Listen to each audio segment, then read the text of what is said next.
Inggih Yai. Sampun boten kirang prayogi. Wah. Jeliteng kakangku. Sarawuhmu aku ngaturake basaku lan bektiku katur ngersani Kresna kakangku. Kadangipun Kakang Yayi Werkudara ngaturake pangabekti banget ndak tampa karya bombong penggalipun Kakang. Pangesunipun Kakang wae tumrap marang Siadi. Yo. Tak pundi dadya jimat. Nadyan kula semanten ugi Kuku Prabu. Rawuh paduka keparengipun Arjuna ngaturaken sumengkeming pangabekti. Kadangipun Kakang Dimas Janaka banget ndak tampa. Andayanana teguh kayuwananing pun Kakang. Astutinipun Kakang wae geage tampanana Yai Arjuna. Kapundi wonten ing mestaka mugi dadosna jimat paripih. Nadyan ingkang rai kembar ugi ngaturaken pangabekti Kuku Prabu. Nadyan ingkang rai kembar ugi ngaturaken pangabekti Kuku Prabu. Yai kembar wis ndak tampa ndadekke gumbiraning manah. Duh Kuku Prabu jimat pepunden kula. Persasat negaring Ngamarta kadidene kajugrugan Wukir Sari kalebening samudra madu inggih awit rawuhipun njeng Kuku Prabu. Ingkang mekaten sanget-sanget ngaturaken gunging panuwun ingkang tanpa pami. Krana anggen kula ngrantu rawuhipun Kuku Prabu pindha ngentosi kumambanging Sila Kresna sileming baeta gabus. Awit nalika Kuku Prabu dereng rawuh raos ing manah kula peteng dedet leliwengan pindha bangun kasaputing lebu. Nanging sasampunipun Kuku Prabu rawuh minangkani menapa ingkang dados panyuwunan kula, biar padang trawangan raos ing manah kula pepindhanipun kadidene lumampah wanci panglong kepapak obor sewu. Krana inggih saking pandugi kula inggih namung Kuku Prabu ingkang saged pinangka dados pepajar pepetenging manah kula. Ingkang mekaten saestu diagung pangeksaminipun bilih rawuhipun Kuku Prabu sanget kula pondhongi mangersa. Jagat pangestu ngrawayah Bathara Jagat Yai. Nadyan ingkang raka ing Dwarawati diagung pangeksaminipun Yai Prabu. Dene semurandhat anggen kula minangkani menapa ingkang dados pamundhutipun Yai Prabu. Lajeng cumadung dawuh Yai, wonten wigatos ing karsa ingkang kados pundi? Lan menapa ta ingkang dados kendha kita ninggalih? Yai, mbok bilih saged kawedharing kathah saha lajeng kula aturi babaraken ingkang raka sampun sumedya nilingaken karna manglungaken jangga murih. Terwaca anggen kula nampi sabdanipun Yai Prabu. Nanging mbok bilih menika kanggep wadi. Monggo to, kula dherekaken manjing wonten ing Datulaya Rembagan Catur Netra kaliyan Kang Raka, Yai Samyaji. Kuku Prabu ingkang dadosken petenging manah kula, persasat suduk gunting tatu kalih sepisan sampun watawis trimadya Candratang kalenggan menika nagari Ngamarta kados dene nampa wela ing Jawata. Awit kawontenanipun negari Ngamarta kalenggan menika persasat remeng remu sorotipun kados layu Kuku Prabu. Negari Ngamarta ingkang sampun kaloka bumi ingkang subur, bumi ingkang loh jinawi. Siti ingkang subur menika temandayani para kawula sami manggih mulya. Tebih saking kasangsayan nanging Kuku Prabu ing ngri kalenggan menika pinanggihipun malah dawah kosok wangsulipun. Ngamarta ingkang rumiyin tentrem samenika malah dados tintrim. Ngamarta ingkang kundang nanging samenika malah kebak ing reh prihatenan penandang. Mongko saperangan ageng para kawula Ngamarta menika gesangipun kanthi srana olah tetanen, nggarap bumi, garuluku nandur pari palawija lan sak panunggalanipun. Ingkang dayanipun saged murakapi tumrap bebrayan gum. Nanging Kuku Prabu kalenggan menika pura mung tanisa menika sami jerit neriungan inggih labet menika buminipun dados cengkar sitinipun dados grasak pura mung tanin nadyan sami nandur nanging saugrawancinipun sami panen temtu gagar wigar urung kababar kepara tetaneman malah sami keparak ing oma boten ama mungkal lajeng kathah para kawula ingkang sami nandhang sakit ingkang kaping kalih nalika semanten kula naliti wonten ing gedhong pusaka boten nginten jebul Kyai Jimat pustaka Jamus Kalimasada kalenggahan menika malah murca duh Kuku Prabu menapa icalipun Jamus Kalimasada menika lajeng wonten sambet rapetipun kalian pageblug menika Kuku Prabu kula nyuwun dawuh sabda tama paduka Kuku Prabu ing Ndarawati Handra ingkang puspitarum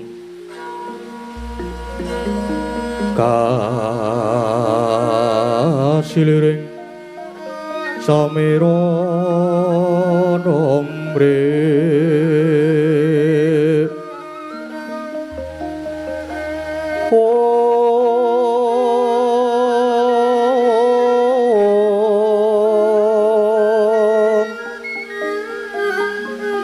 Sekar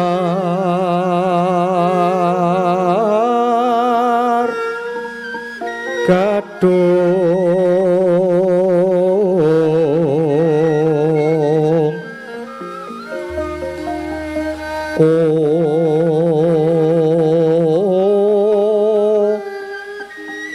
ngas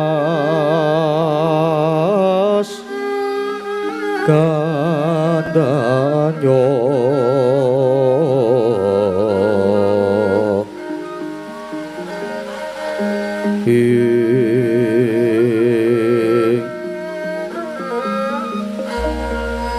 baweh raras retnaning driya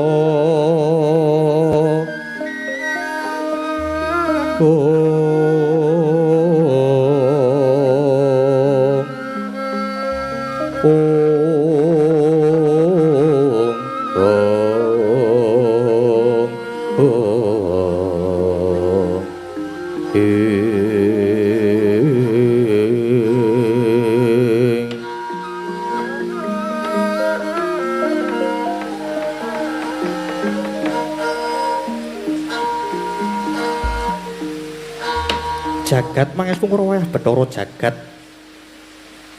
samendang boten badhe karempit sabdanipun Yai Prabu sampun kula tampi kanthi terwaca nanging Yai sejatosipun ingkang Raka Ndarawati sampun uninga bilih negari Ngamarta kalenggahan menika nandhang pageblug lan kasinggihan leres pangandikanipun Yai Punta bilih icalipun Pustaka Jimat Kalimasada menika kepara saestu ingkang jalari negari Ngamarta kados nampi welah ing Jawata.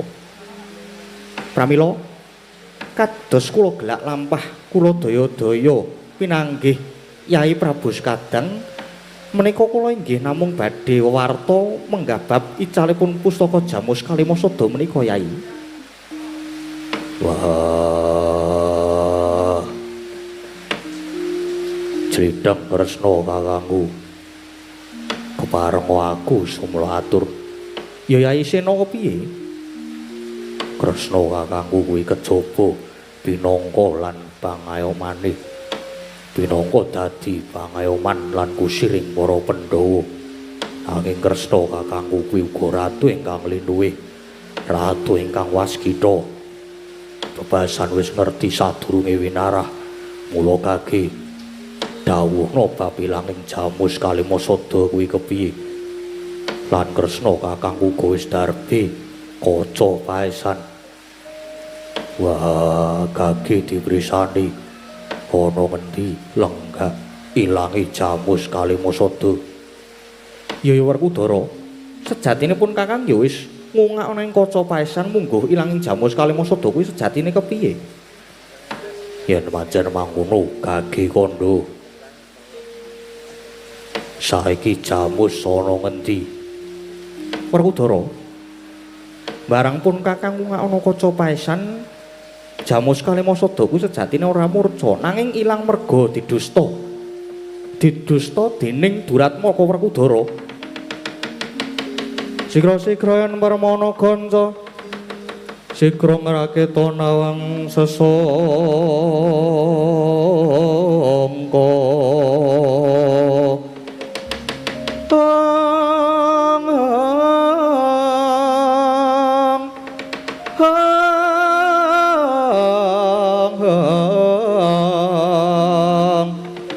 Nalendra mbek marwa sing sangka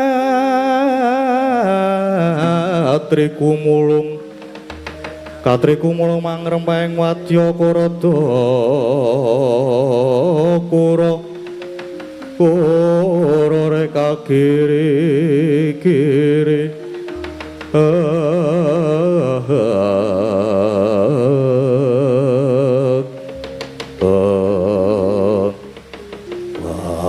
Pustaka Jamus Kalimasada ilang dicolong. Pancen mangkono Yai Sena dicolong sing nyolong sapa? Wah, kage waring dawuh Werkudara. Pun Kakang tak takon dhisik, umpama pun Kakang paring dawuh bab malinge kuwi mau sapa lan umpama kecekel banjur kepiye? Mestine wae banjur dihukum. Dihukum nganggo cara sing kepiye? Gumantung.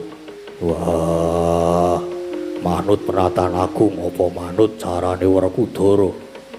Yen manut nganggo carane Werkudara, umpama maling iso tak cekel, mestine banjur tak pateni. Dasarmu apa? Kok banjur tak hukum pati ya?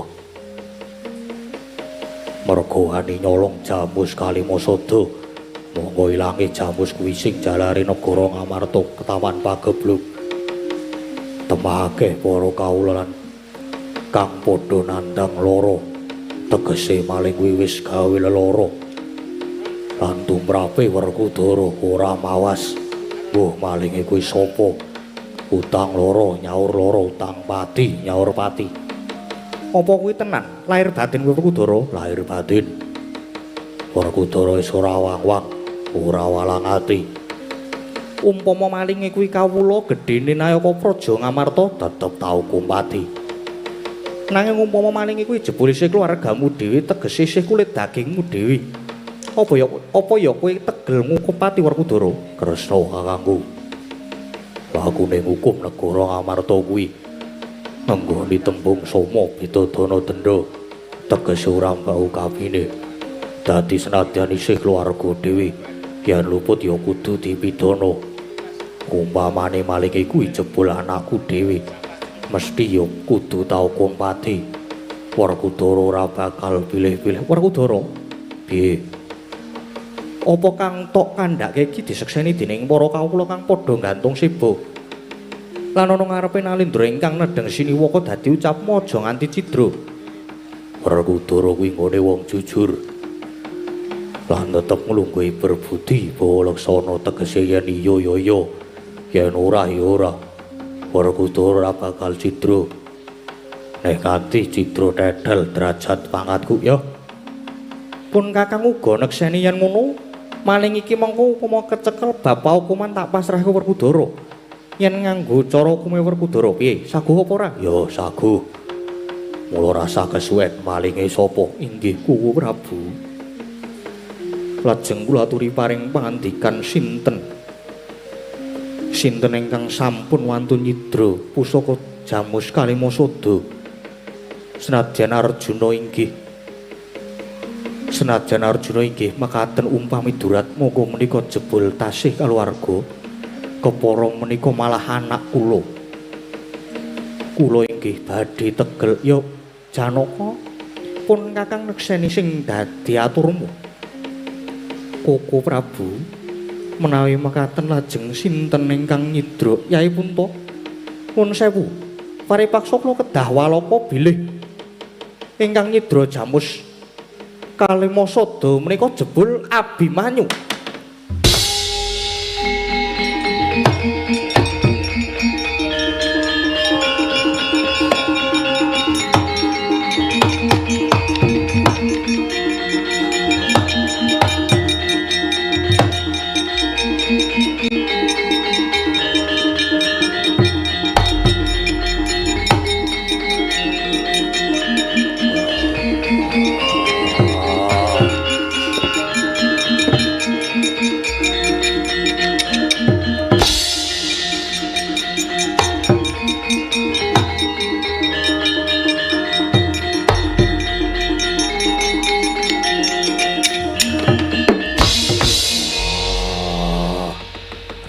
Aku kaya sinamber gelap bareng Kresna kakangku paring dawuh sing nyolong jamus Kalemasada anakku Abimanyu.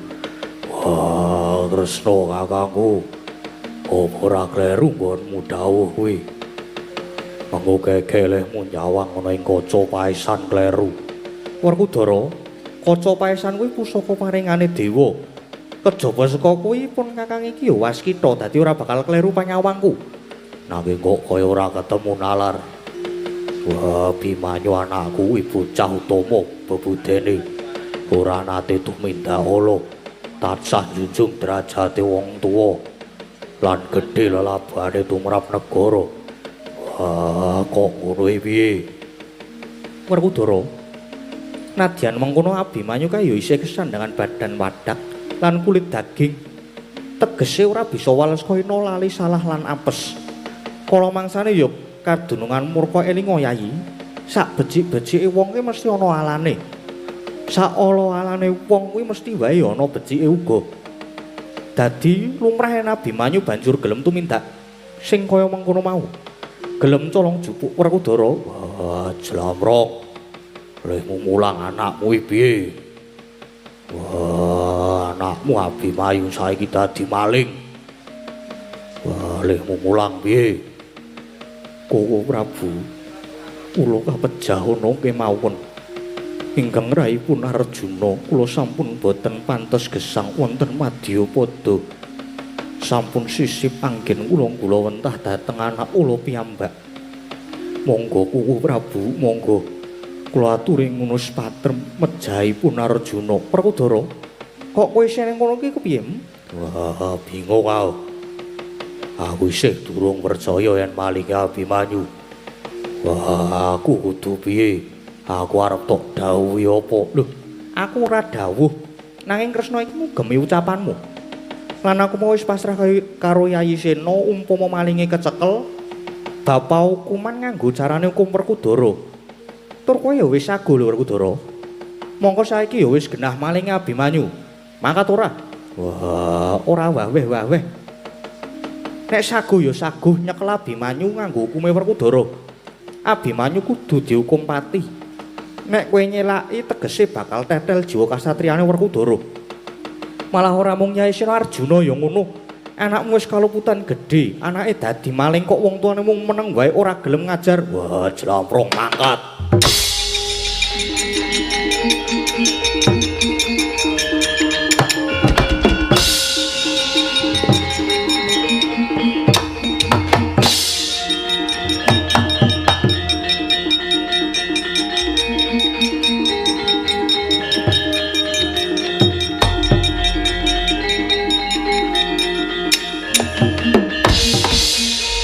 Prabu, persasat sampun pepes bayu kang tapis. Inggih awit dawuh paduka bilih icalipun Nyai Jimat pustaka jamus Kalemasada dipun cidra kalian yoga kula pun Abimanyu. Inggih Yai, kula mboten maeben dhateng ingkang paduka raosaken nanging kados pundi malih. Kasunyatanipun pancen kados mekaten. Sampun. Samenika kula aturi pasrah dhateng ingkang Raka kemawon, malah samangke Kang Raka Ndwarawati nyuwun pamit Yai. Badhe ngawat-awati lan budidaya mripat jaring lampahan menika inggih kasinggihan. Kula pasrah dhateng Koko Prabu. Inggih Yai, nyuwun pamit madal pasilan inggih. Sembah kula miring jengkar paduka Koko Prabu Ndwarawati.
parang munjuk atur wonten ngersanipun Koko Prabu mbok bilih lepat diagung pangsaminipun jeng Koko Prabu. Yai Sedewa ana apa? Kula nuwun kanthi saestu Koko Prabu sampun ngantos klajeng anggenipun andang Sungkowo. Lan perkawis menika sampun namung dipun tampi sarana lomba krana tumrap kula leres lan botenipun menika dereng kantenan Koko Prabu. Yo Yai, kok kaya prayoga ingkang dadi aturira kang mengkono.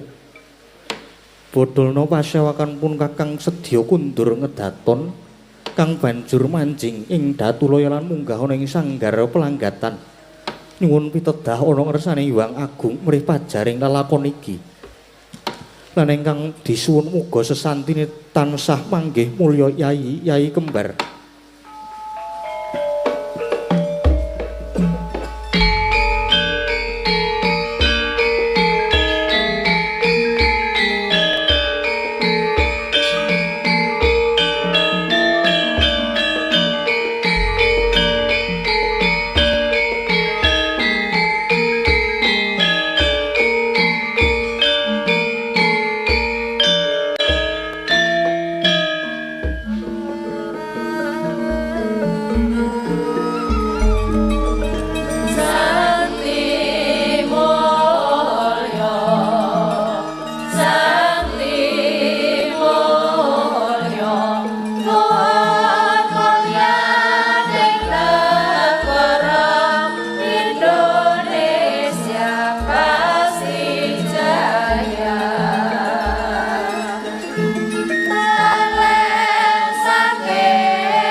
senake golekno salin iki wajib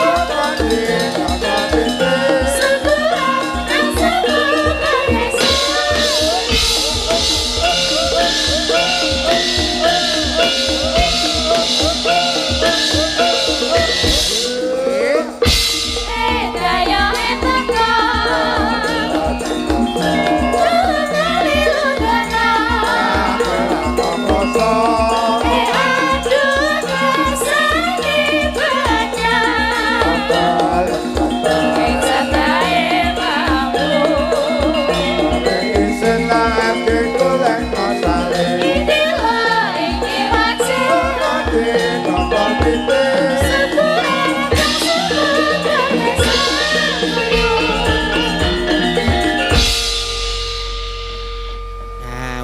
leren dhisik no. Iya, Mak. Ki wis medha lungguh sik. Karo tak nilai poster aku lali ya.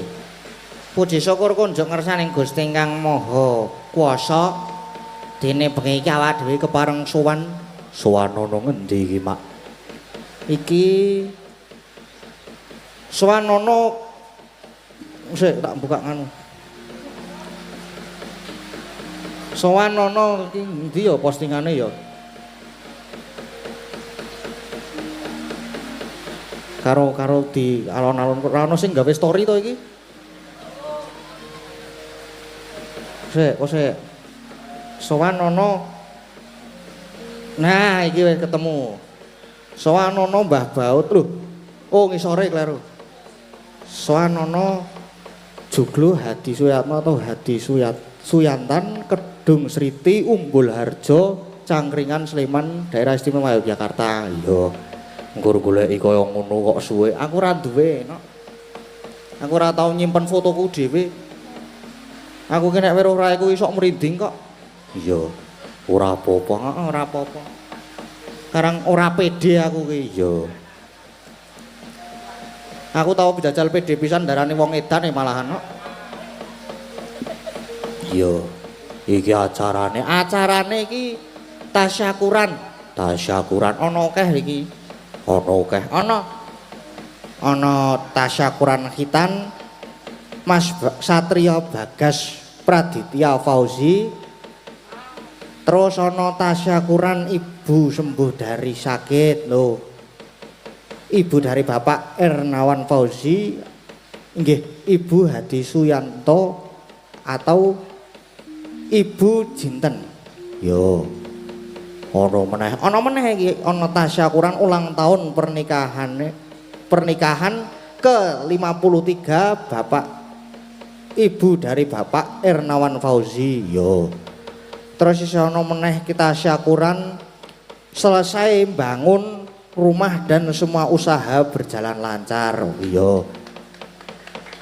Pirang-pirang ya, Mak. Heeh, umpama nek pirang-pirang ngene iki kudune sak wayangan sak tasyakuran. Dadi siji loro telu papat iki madhe ping papat nang kene.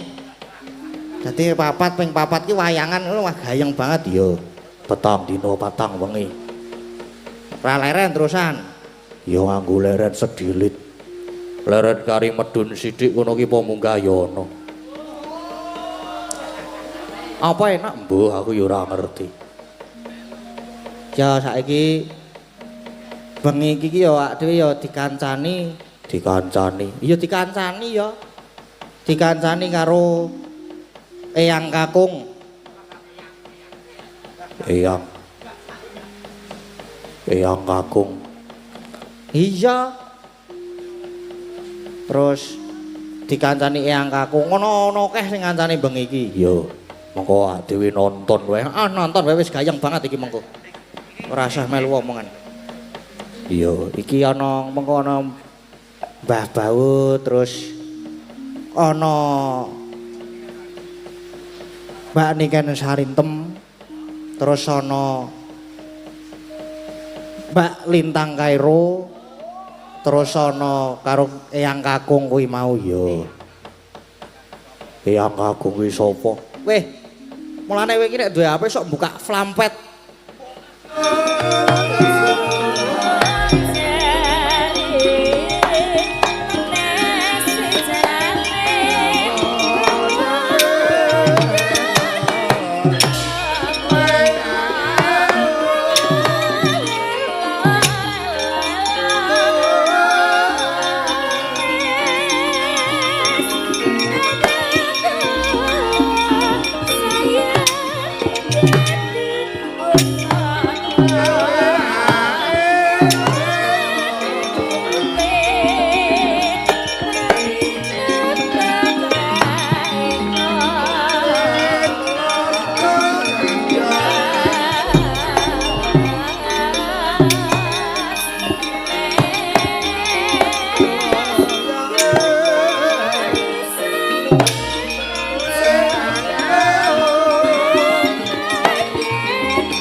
Ijil sangking jroning praja mapan ana ing madyaning alaga kondang ing prawadya saweka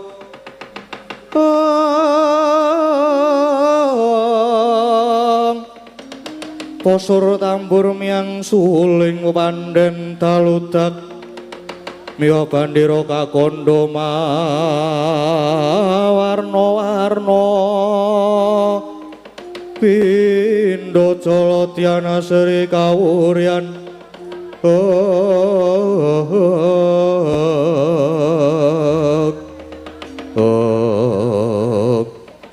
Rama Kyai kepareng ingkang putra pringgondhanipun Gatotkaca jumadung dawuh nadyan ingkang putra pun Antarja nyadung dawuh Rama Kyai aku ya nyadung dawuh Pak apa wigatine panangkilane iki mau wah Gatotkaca Antarja Antasena nggih kula wonten timbalan adawuh Rama Kyai wonten dawuh Rama Kyai piye Pak ana apa kok sajak nyolowadi iki kok nganti gembrobyos kaya ngene iki lho. Wah, ngerti ya, Mir. Kalenggane iki negara Ngamarta lagi nandang pagebluk. Ya merga saka ilange pustaka Jambus Kalimasada. Kyai Jimat pustaka Jambus Kalimasada ical ya ilang. Nanging manut dawuh pengendikane Wakmu Kresna. Ilange Jamus Kalimasada kuwi merga dicolong maling.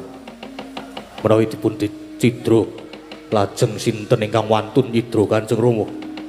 Wah, iki abot. Merga manut dawuhe Kresna kakangku.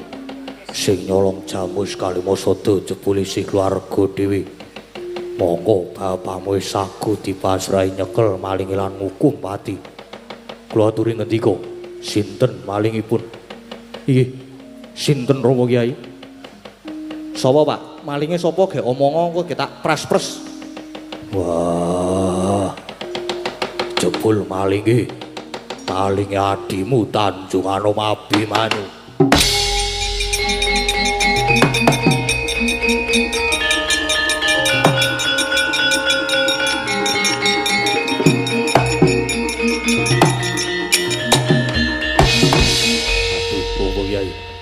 Menapa boten glentu pamireng kula kados boten pinanggih nalar adhi kula Abimanyu dados Duratmaka. Wah, aku maune ora percaya nanging dawuhe Wakmu Kresna kasunyatane pancen mengkono. Gatot kula wonten dawuh. Ayo melu aku goleki adhimu Abimanyu. Nek pancen malinge Abimanyu aku kudu tegel.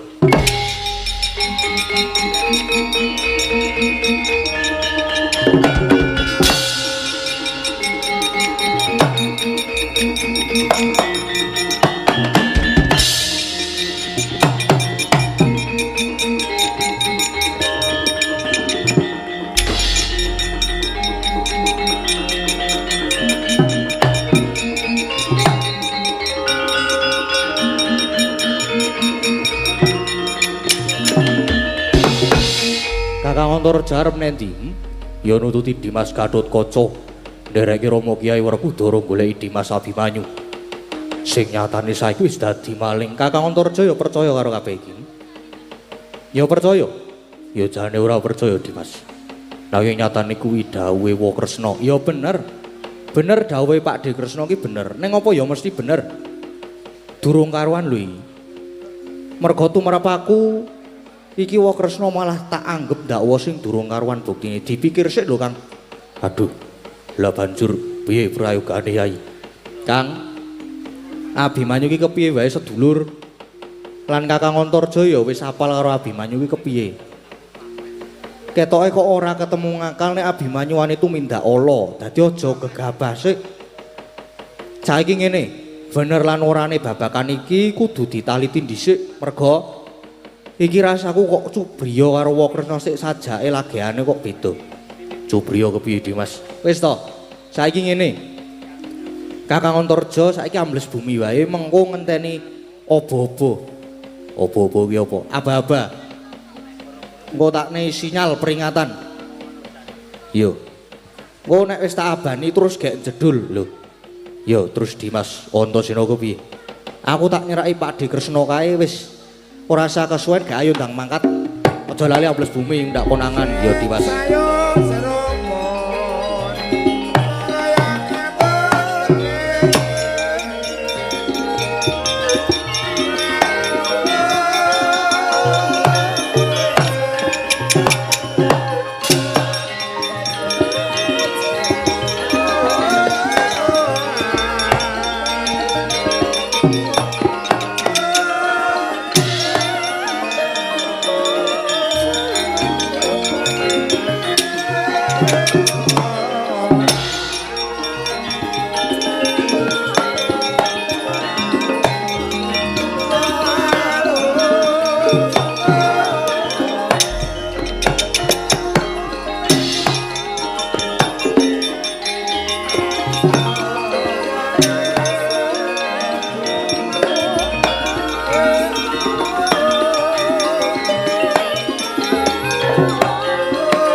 Tatkala narpa Kresna tantulus anyakra ring Resi Jahnawi Suta kan mungguh kalihira ing rata. Oh iki maksud mau jagat pangadilane weh. Oh lah gene gampang. Gene iki gampang blithuk para Pandhawa, gene gampang nyatane. Aku wis kasembadan budidaya gawe ringking para Pandhawa, gedene ngrenah patine para Pandhawa. Mula kanthi sarana aku gawe reka daya Abimanyu tak dakwa nyolong pustaka Jamus Kalimasada, mongko Werkudara ya wis sagu sing bakal midana pati karo Abimanyu. Nek Werkudara wis ketemu Abimanyu tanpa ditakoni mesti langsung dipateni. Abimanyu mati. Mesti wae anak Prabu Puntadewa banjur nesu karo Werkudara. Pandhawa malah banjur padha regejegan dhewe. Oh lah dalah. Lah gene iki gampang gawe rusaking para Pandhawa. Kasembatan sing dadi ancasku mung kare matur ngersane anak Prabu Duryudana. Mesti wae aku banjur dialem-alem disungga-sungga lan banjur bakal diparingi bebana sing akeh. Lah bali ning Astina, bali ning Astina.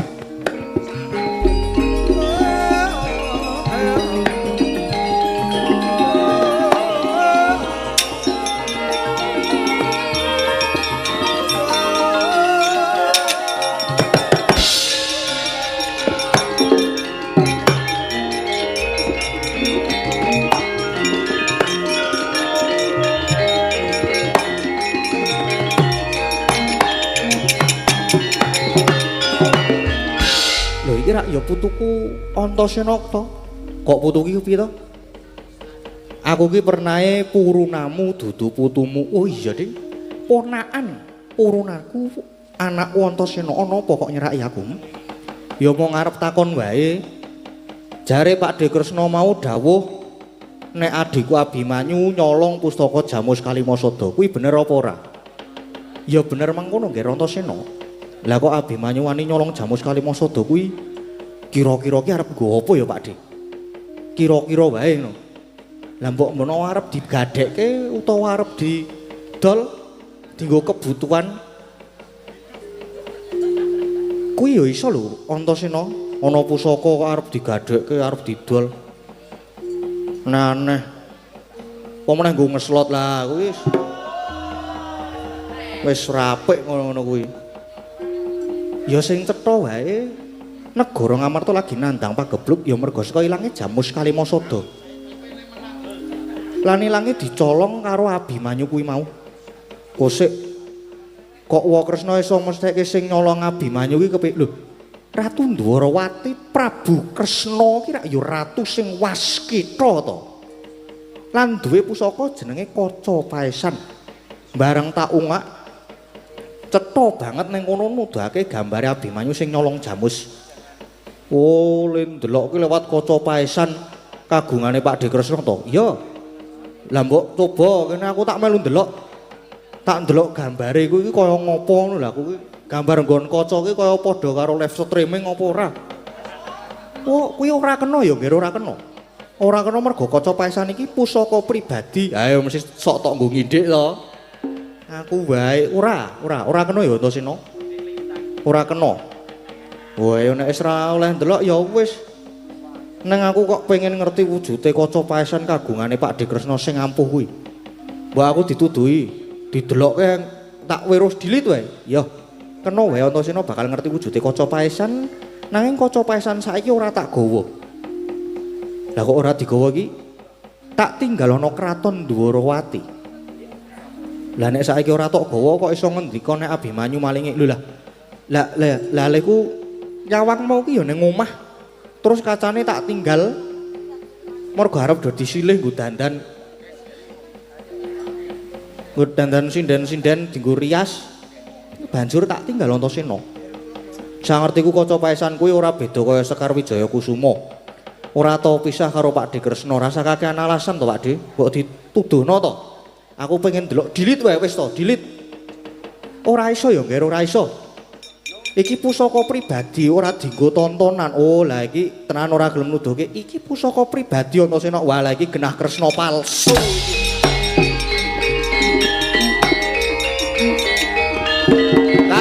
Kang.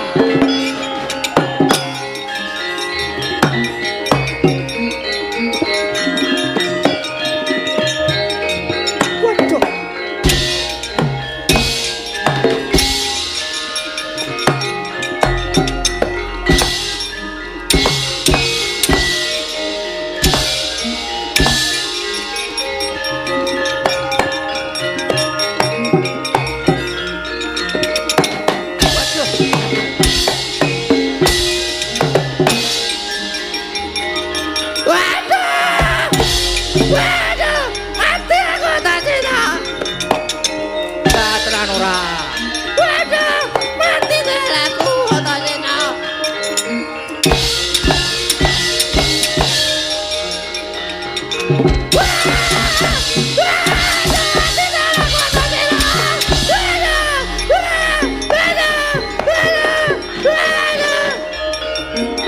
Kang, rene Kang. Mati dalam Antasena.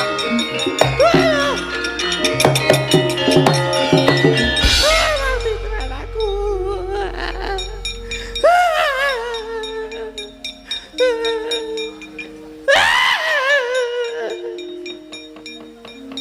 Sopo iki? Iki lho. Iki pelaku utama iki.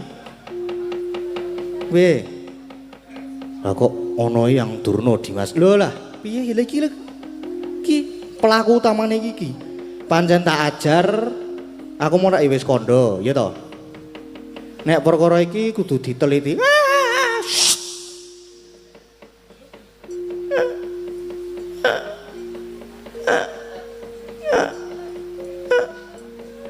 Nah iki malihe jebul kaya ngene iki.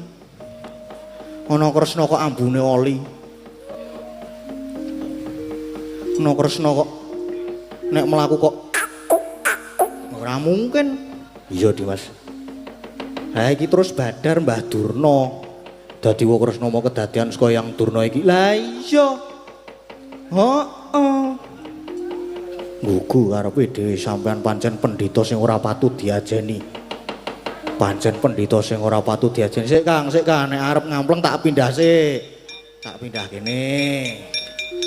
Wis, kene iki. Pancen pendhita tuwa sing ora patut diajeni. Iki yo mek pendhita Durna. Tak wis. Wis piye? Umpamane ya iki umpamane. Umpamane iki nek bapak wis tekan nggone si Manyu. Manyu sapa? Abimanyu. Terus nek wis mateni kepiye? Utang loro nyaur loro, utang pati nyaur. Nyaur nyaur permen. Nyaur pati. Ya Antasena. Ya Antasena wis. Aja ya. Aku ki meng diutus. Aku meng diutus. Diutus karo sapa? Sing ngakon sapa? Aku diutus anak Prabu Duryudana. Kon gawe ringking para Pandhawa. Yen aku mau anak Prabu Kresna ning ya aja diantem ya Antasena. Terus adikku Abimanyu tok dakwa ngono. Merga Abimanyu kaya sing dikadang-kadang dening para Pandhawa. Abimanyu tak dakwa maling mesti terus dipateni. Iku pancen wong tuwa sing ra patut diajen. Ya wis ya Antaraja wis Antaraja. Senengane kok iki wae wis marake perkara. Senengane Jaya. Iki marake. Aduh, Jaya ger. Wis senengane kok iki yo kurang ajar tenan.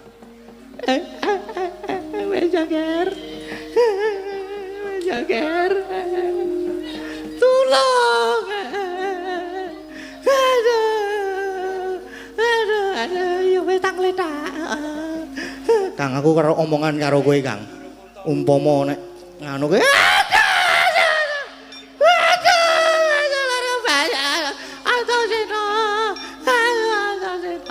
piye Dimas iki umpama dhewe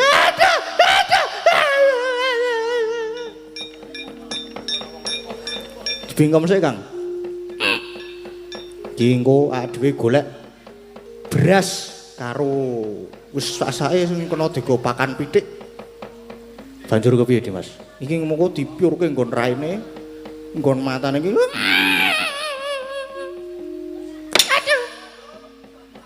Engko terus iki kok opo to iki? Aduh.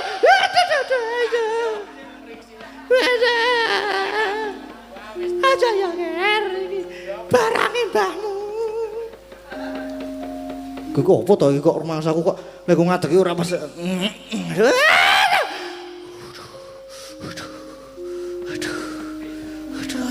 Mules aku ya ampun.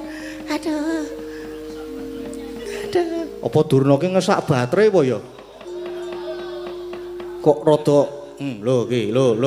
Iki lho. Aduh.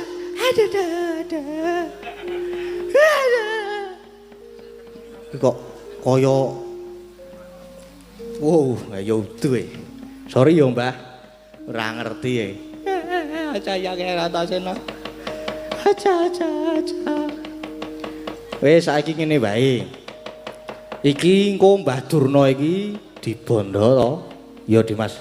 Terus pokoke engko dadi tersangkane. Dibondo terus aja diculke.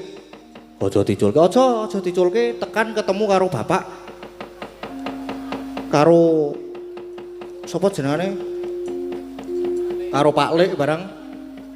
Pak Lik sapa? Alah kae lho. Pak Lik Janaka. Oh iya, banjur. Ya mengko iki ben gelem omong, ben gelem jelaske. Le Malik dadi Kresna, le ndakwa Abimanyu. Oh ben dijelaske dhewe. Pokoke sementara iki dadi bandane awak dhewe, mengko terus karo disiksa ning dalan. Aduh, Jaya Antasena. Aku takon jelaske ra apa-apa, nek aja disiksa ya, Ger. Ora aku kudu disiksa. Nek ora roh disiksa ki rada kurang soalnya. Disiksane kepiye, Dimas? Engko di mbus manut arep dikencang apa arep diseret? Dobeng ke alun-alun ya ora masalah. Ya, Ger. Wis, Kang. Ora usah ndadak kesuwen gek iki dibondo iki melu aku rono. Karo moyak bapak. Ayo Dimas tok derek iki.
Lan kowe Satama iki awake dhewe supaya nunggu ana sak njabaning kraton Ngamarta.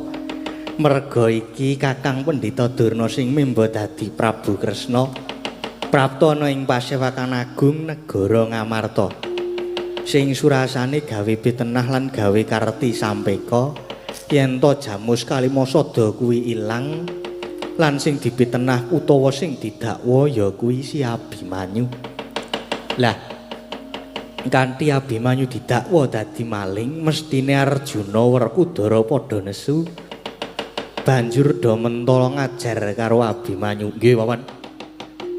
Nanging menapa sekintenipun Bapa Durna mboten kadenangan anggenipun mimba warna dados Koko Prabu Kresna. Nggih, Wawan.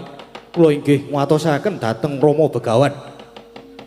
Menawi Rama Begawan Durna menika mangke kedenangan pripun? Wis ta aja sumelang. Bapakmu ya Kakang Durna kae pendhita sing ampuh, lembut iso ngungkuli banyu, iso malik dadi apa wae. Wis ta aja sumelang. Ora bakal kunangan. Inggih. Inggih Kanjeng Wawan. Nanging kula aturi mirsani menika. Menika Antareja gendhong Bapa Durna diuncalon-calke kali Antasena. Aduh cetha yen Bapa Durna kadenangan wah gugu karepe dhewe. Antareja Antasena mandheka. Durna wong tuaku Bapa Durna.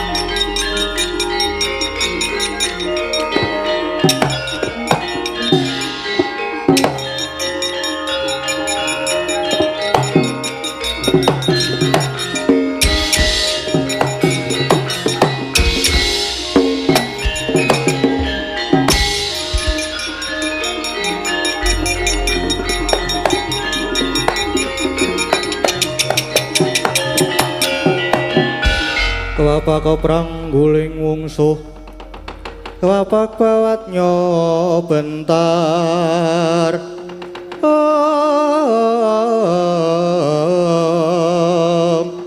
papakane ngaloka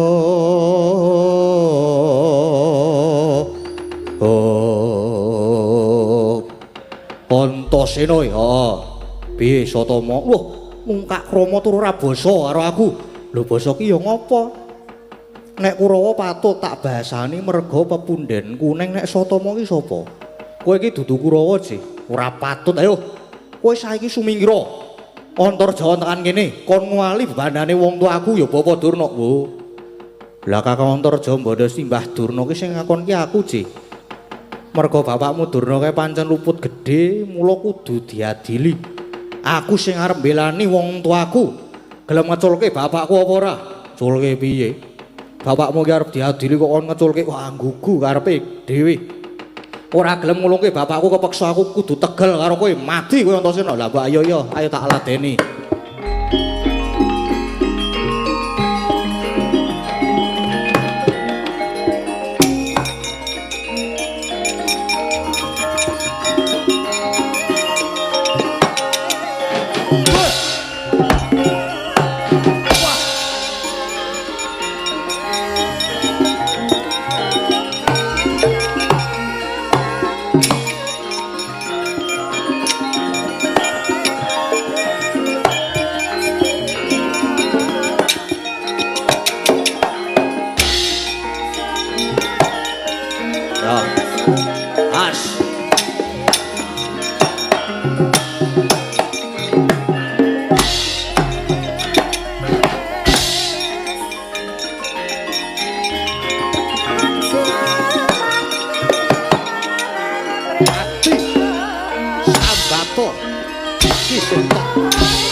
Wah, canda.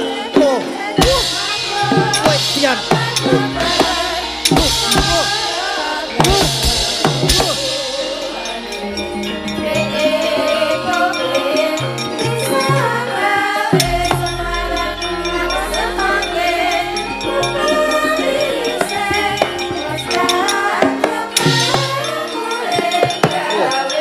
Ya. As. Biar. Ayo, antem mau.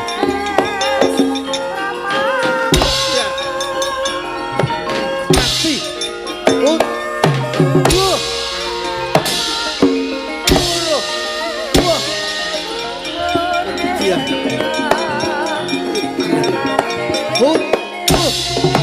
Mati. Tian.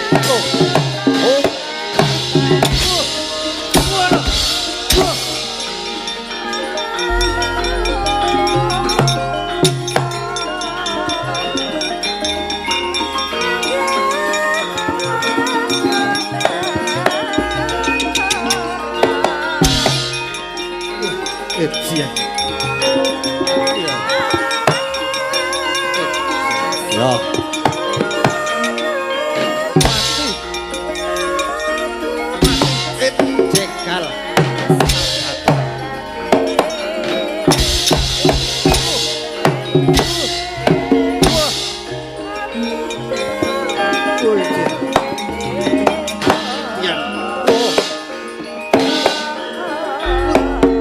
Cocok tuh mbak dadamu.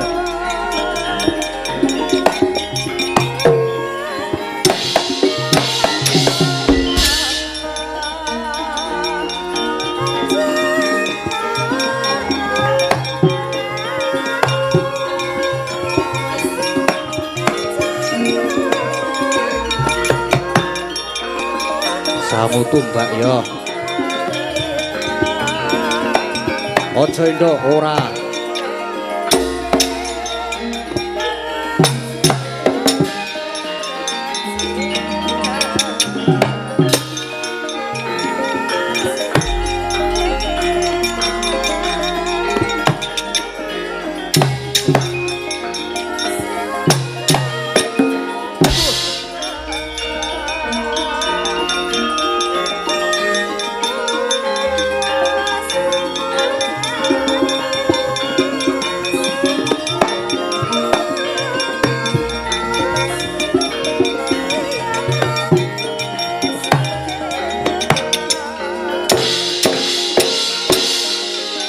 Antasena Sangu godhok yo men.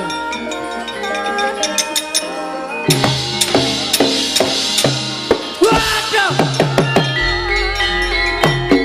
Waduh. Mati tenan aku. Waduh. Wah.